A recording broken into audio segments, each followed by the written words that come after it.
So I don't know if this is gonna work or not, but I broke my spark plug trying to get it out. So there's little pieces of porcelain down there, and I don't want to take the plug out. So I stopped immediately, because if you break one of those and you got little pieces of ceramic or porcelain or whatever down in there, and you take the spark plug out, where do you think all those little pieces are going to go? They're going to go right into your cylinder, which can't be good for the engine. So I have a plan. I'm going to try it. If you're watching this, that means it worked. So I have a shop vac, and I have the hose hooked up and everything. Because this shop vac doesn't come with small attachments, I took this from another vacuum cleaner, a smaller one, and I put it in the hose for the shop vac. I took a latex glove, I put it over the big hose right there, and then I just took the thumb part of the glove and I shoved this hose through it, and I made sure that it was like airtight when I slid it up over it, and then I slid the rest of the glove over the big hose, and then I taped it down. So hopefully this works. If it doesn't work, I don't know, I'm screwed. I'm gonna have to get like some compressed air down in there to try to blow it out, I guess, if this doesn't work. But let's try it, see how it goes. It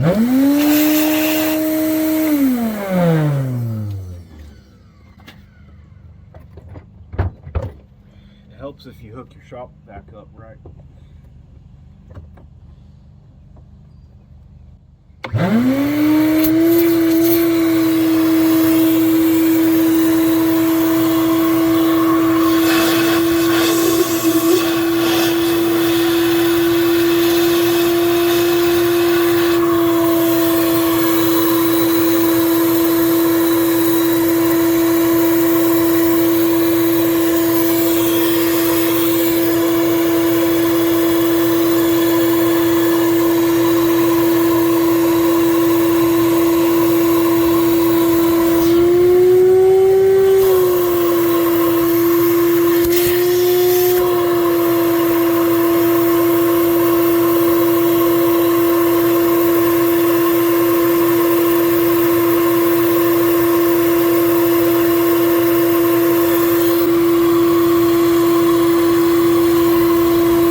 That worked.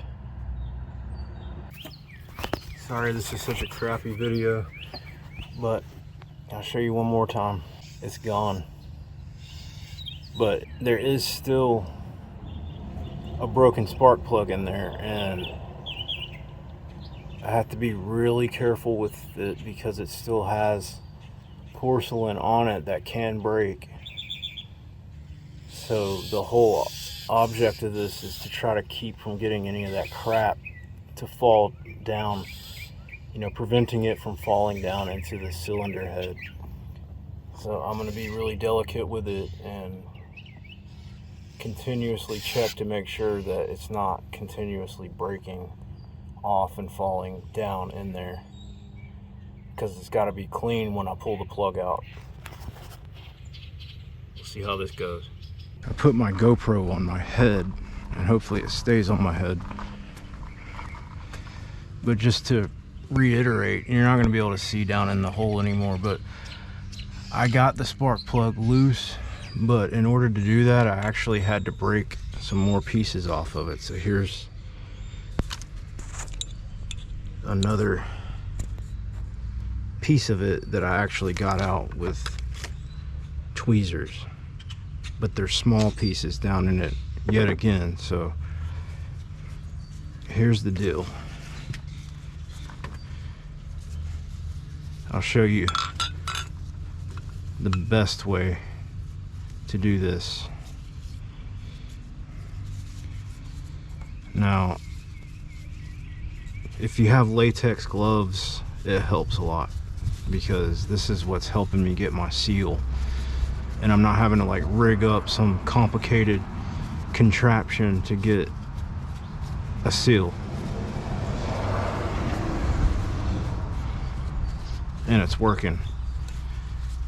And yeah, it's really thin and frail, but the thing is, you only need it to have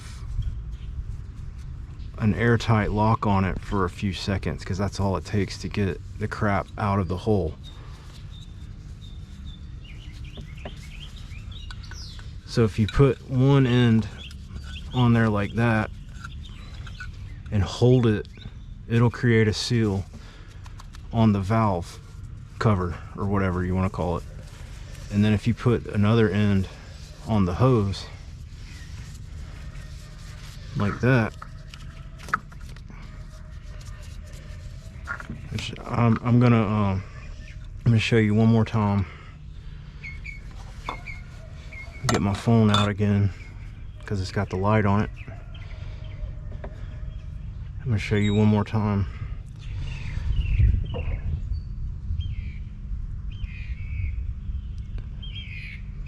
There's just little fragments in there. I see a couple pieces, but the spark plug is pretty much broken now, so I don't think any more porcelain's gonna come off of it. It's loosened up, so I gotta go ahead and get those pieces out of there. So let's do that.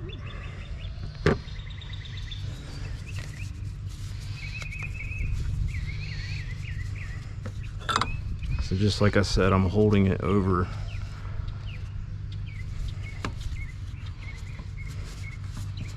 and I'm not even using tape or anything. I'm just holding it with my hand, and I'm like digging through there like that.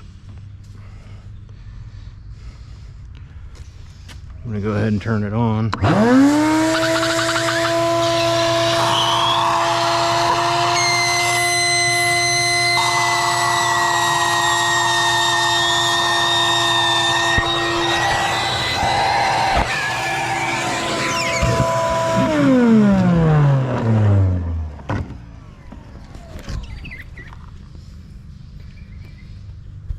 Sorry, the camera fell off my head.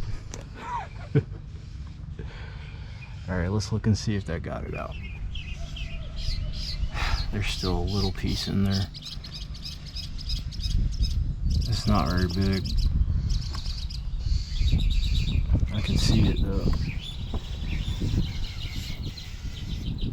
It's just a little tiny piece. It's right.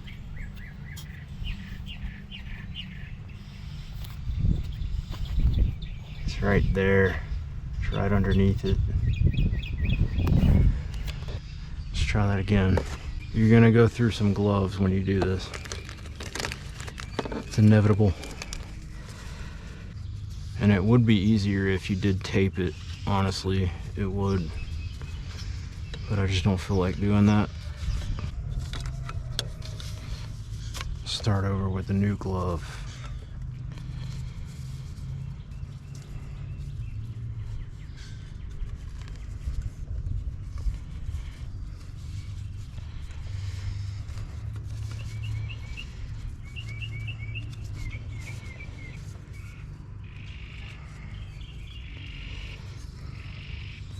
Okay, this might work better.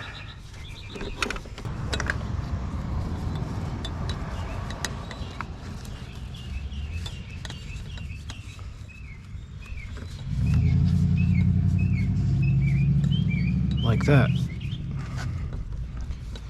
See if I can get a good seal on it.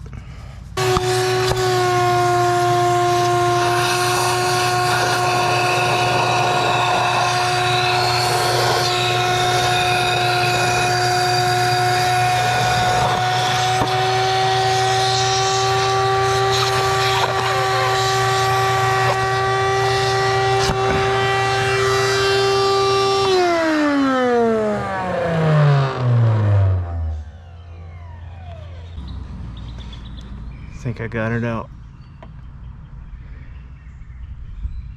Okay, it's gone. The trick is you gotta get it to seal. Once it gets sealed, your vacuum cleaner will make that sound like it's about to blow up, and then that's when you know you got it, because it's gone. It's not in there. Then we can open up the shop vac to see if it actually is in here, if we can see it in here. Yep. Just to prove to you that it worked. There's a piece of it right there.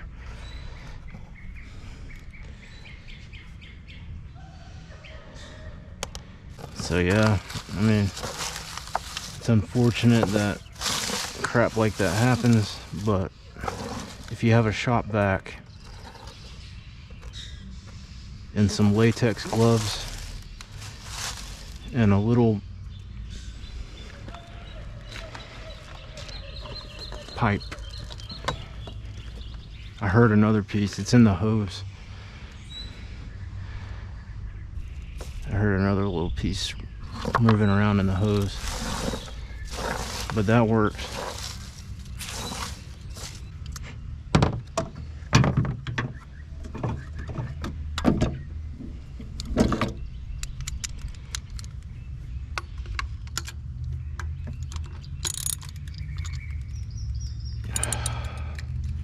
I can hear it cracking. I don't like that.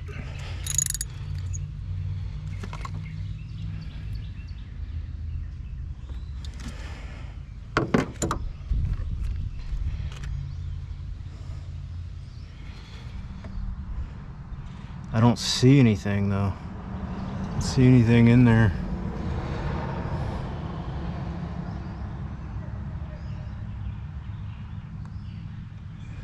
It looks good. It looks clean.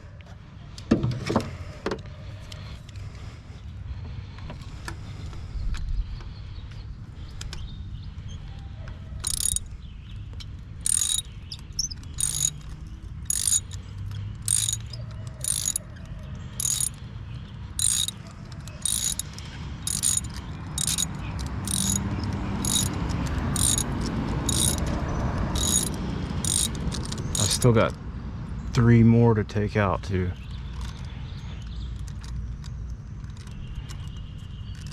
And just for the record, if you start taking a spark plug out of your engine and it cracks like that, I'm pretty sure that's a good sign that it's no good. It's ready to be changed.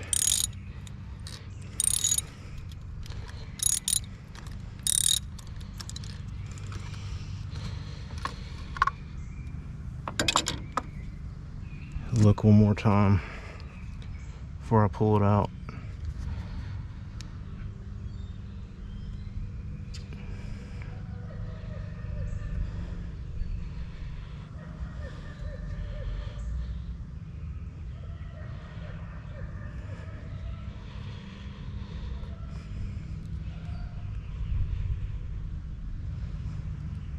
It's good.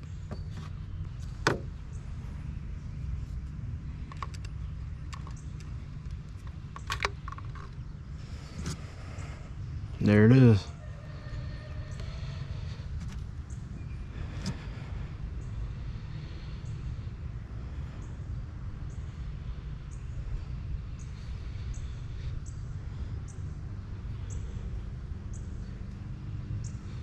I'd say these are overdue.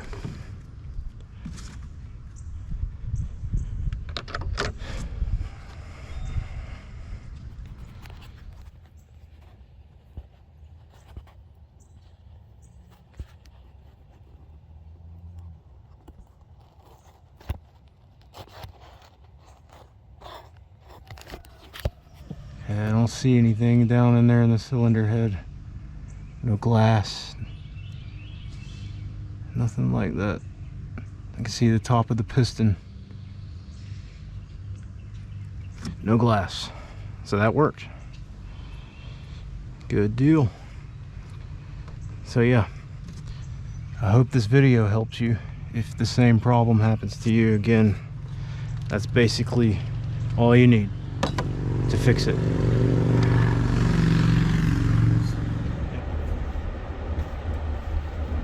Well, I got all the spark plugs out, and I wanted to update and share some information because I didn't really know about this. But when I went to the parts store just now to talk to them about anti-seize, because I was thinking maybe I could just put some like anti-seize on the threads for the new spark plugs so they won't seize up like that, and then I won't break it trying to get it off, get it out of the whatever the crap. I guess you call that like a cylinder well. You know, the place where all the porcelain got stuck. So I asked them about that, and yeah, apparently when you put plugs in, you want to put anti-seize. So there's something that you put over the boot, but they didn't give it to me.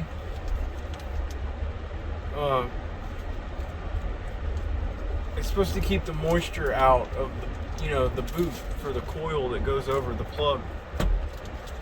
And well, I thought she gave me some, but apparently she didn't.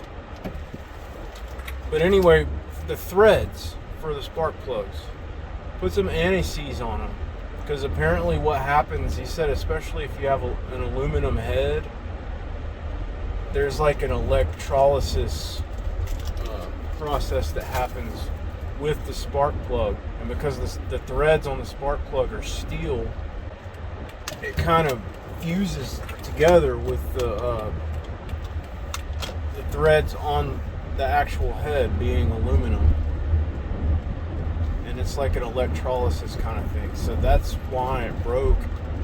I guess it was like heat and electrolysis or whatever. I don't know much about that at all, but all I know is that yeah, those spark plugs were really hard to get off, especially without breaking more of them. Now, I got all of them off. That was the only one that broke, but I noticed that in cylinder 3, I didn't film this, but in cylinder 3 there was actually some more porcelain from a spark plug, and I don't even understand how that was in there, because it couldn't have fallen out of the vacuum cleaner when I sucked it out, because I still had the coil on. I mean, it was still in there, so there was no way it could have fallen in whenever I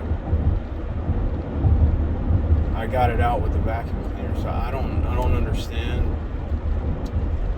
why there was more porcelain in another one of the cylinder wells, but it was, and I'm glad I looked down in there. I looked at each one of them before I took any more of the spark plugs out. I looked down before I removed them to make sure that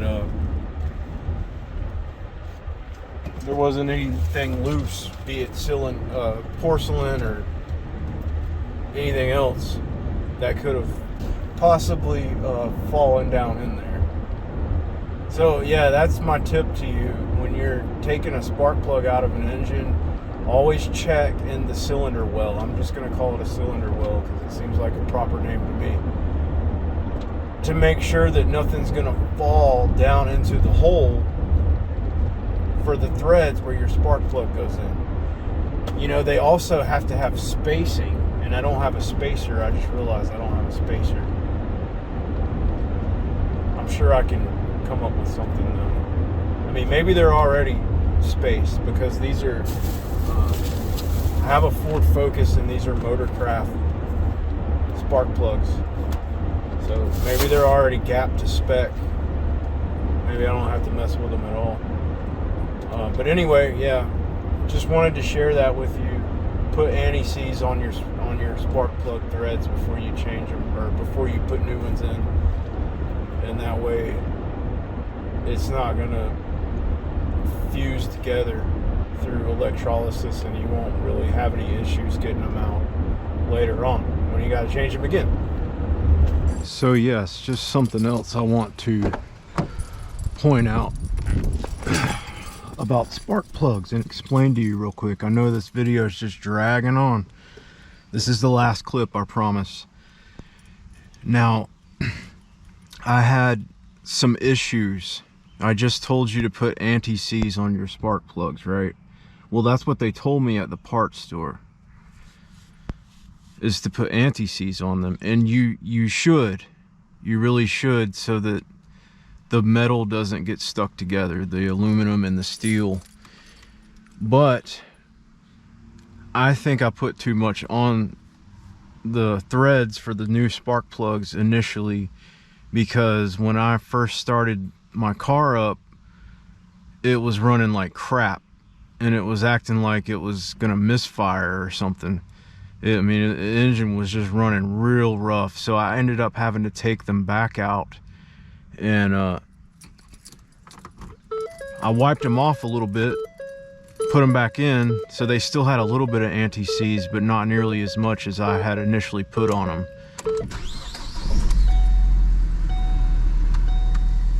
But my RPM gauge was just bouncing around. Initially, I know what it's doing right now. It's normal. This is a cold start, so it's gonna be bouncing around just a little bit, but in a minute or two it's just gonna even out. It's gonna be right around 1,000 RPMs. It might actually be idling a little bit high. There it goes.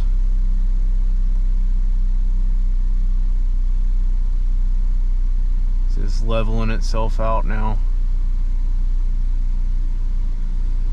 It's just over 900 RPMs.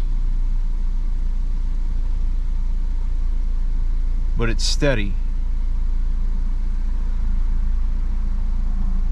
Well, when you got too much anti-seize on your spark plug threads, apparently you're not getting a good connection or a good ground. So it's gonna cause your engine to run like crap. Same thing with the other stuff I was talking about that you're supposed to put over. You're supposed to put it on the tip of the spark plug, and then it goes, the boot goes over that and it keeps moisture out. Don't put a lot of that on there either, because it'll do the same thing. But I'll show you something else real quick and then I'll let you go. I've actually got an issue now. That cylinder, I guess it's cylinder 2, the one that we were working on, that I had to get the porcelain out of.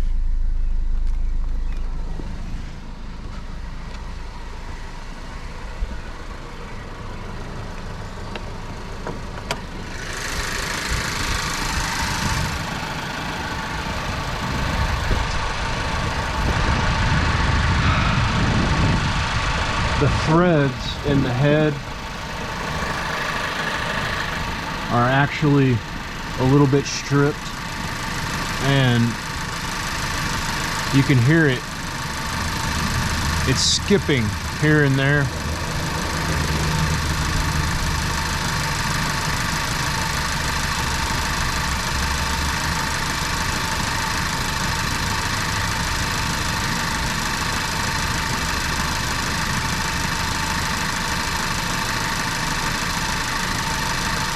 It only does it every now and then. But the spark plug in cylinder 2 right there is, it's not tight, it's just snug. It's not tightened down enough, because if I try to tighten it down more than it is, it just loosens right back up, and it's like stripping out the threads in the head. See, there it goes. There it goes. I had my hand on it. That's probably what caused that to happen.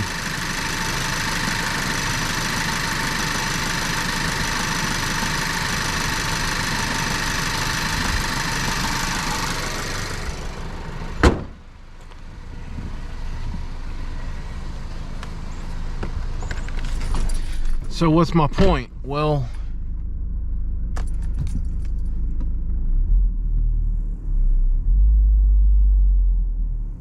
apparently that spark plug that broke,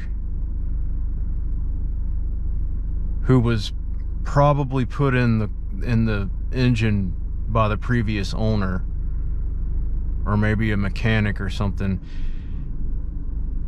it was cross-threaded. So it wasn't just this fusion thing with aluminum and steel, it was actually cross-threaded, I believe. And whenever I took it out, either I damaged the threads when I took it out, or the person that put the last spark plug in damaged them. So now I have an issue. The engine's running good, but if you mess with that coil that I had my hand on cylinder 2, it'll do that. The engine will act like it's about to stall. And it's because that spark plug is not tightened down as much as it should be. It's not torqued or anything else. And when I put the new one in, I know I didn't over tighten it. So yeah, might have to get that retapped. So far it's running well. I've taken the coil off and I've checked the tightness on the plug to make sure that it's not coming loose and it's not just going to blow the plug out. But I'm going to be having to do that periodically. It's only been about a week since I changed it out, so I'm going to have to continuously keep an eye on that plug in cylinder 2 to make sure that it's not coming loose and that it hasn't moved or anything else, which you can tell. I mean, if the whatever you call it on the tip of the plug, the diode or whatever, if it's out of place, then your engine's not going to run right either. The timing, it'll affect the timing, and you'll be able to tell that something's not right with the plug. So yeah, that's all I wanted to say. That's all I wanted to show you. From what I hear, Fords are really infamous with people cross-threading the spark plugs. Apparently F-150 trucks, they have a lot of issues with stuff like that, and this is a Focus, so it's probably no different. Anyway, thanks for watching this video. Sorry to keep you guys for so long. All right, catch you next time. Later.